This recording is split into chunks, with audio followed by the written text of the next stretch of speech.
Can I just say that watching Nina literally swindle her way into getting a cheaper deal on something that she wants by saying, hey, I'll arm wrestle you for half off the price if I win, when we know how much just of like a scummy look and just scummy person she was at that situation. Just literally the guy's turning away thinking like, yeah, I mean, she's not gonna win, so what's the harm of giving this girl a shot? When in reality that the man doesn't understand that he's about to arm wrestle a dragon and she's gonna get a cheaper deal than she actually deserves. Absolutely love that one moment in the episode. In fact, it's probably my favorite moment just because of the smug look that Nina gives. It's just awesome. But I have to say, I actually really love this episode. It feels like every episode of Virgin Soul is getting progressively better, but not in like a very drastic way. It just feels like since episode 1 it laid out a very good just kind of framework for this season, and each episode it's building on top of it, sometimes majorly and then sometimes just very subtly, but every single episode feels like the characters that are in place are feeling more and more interesting, more and more unique. There isn't a clear definition of good and evil in this world. Both sides have their own issues, because if you know anything about leaders throughout histories and conquerors, there isn't just this, oh, this person's nice and this person's evil. No, the human mind and everything like that, there is a gray area. That's kind of how it falls. And I think Charius and also the Rag Demon have both fall in that gray area, because essentially the Rag Demon wants to kill Charius, and essentially if they do that, humanity would fall down and the demons could rise up again, but Charius himself wants more and more power to put humanity on top and no one could ever oppose him. And when you look at Charius's mentality, it's kind of right and wrong in its own way, because at the end of the day, violence is going to lead to more violence, but Charius' mentality is if we can get to enough power, essentially no one could oppose us, so that violence would essentially stop, which he is correct, but could he actually get to that level of power? And also, what would happen if he died? Like, would his heir or whatever just be able to continue on his reign, or would everything come crashing down after his death? Which, if you look at history and different kings and queens throughout history, there actually has been kings and queens who have done the exact same thing that Charius is doing, where in their reign, they're kind of ruling with an iron fist, and it actually brought peace to the land, and when they died,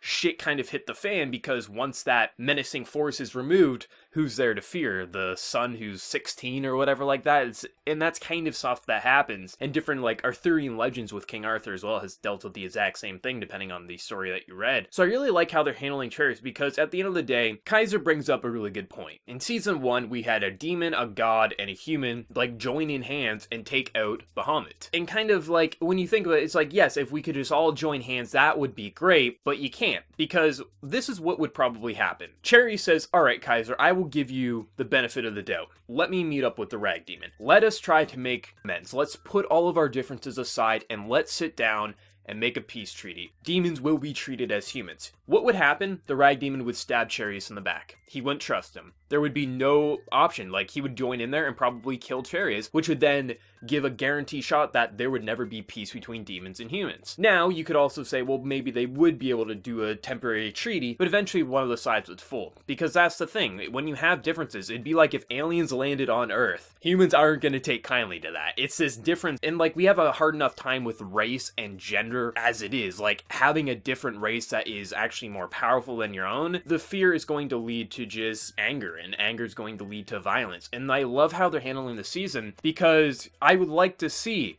Charius make amends, and I think Nina could be a bridge to his heart possibly, but at the end of the day, you know, his violence is going to lead to more and more Rag Demons, and pretty much who's going to win? Are the demons going to have enough power to overthrow humanity, or is Charius going to have the power to put everyone down in their place? Not even gods could oppose them. There's a lot that they're doing with the season. I think it's really brilliant watching it, because they're not putting a focus on good and evil as this black and white thing, because anyone who thinks good and evil is a black and white thing obviously haven't ever read a history book, because like a lot of anime feel like they're just trying to be a Disney film, just trying to be like, oh, this is the villain, this is the good guy. But I love how both sides are right and wrong in their own way, and I actually love how just this season is portraying that, but also having Nina kind of be this beacon of light. She is just the pure, innocent, kind of good person in the mix of all this kind of gray area with both sides having the right and wrong reasons, and it's really going to be up to Nina at the end of the day if she can bridge that gap, but more than likely, that's not going to happen. Only one side's going to prosper at the end of the day. I've really been enjoying this season because all the characters are interesting. I mean, even Rita herself smacking Kaiser across glass to the face because she thought she was gonna get a love confession. Absolutely loved it. There is these like really good comedy moments like Nina and Rita this episode, but at the end of the day, this is a very serious season and a lot of serious stuff is happening, and I think they're handling it beautifully. With so far, we really haven't had a major animation or art quality dip, and I'm gonna be really interested to see how the second half of the series holds up, because the original series was only one core, and this season seems like they're really upping their production quality and just budget overall, so I'm really interested to see what they do with the second half, if it's gonna dip, because a lot of two cores do have that dip in the second half,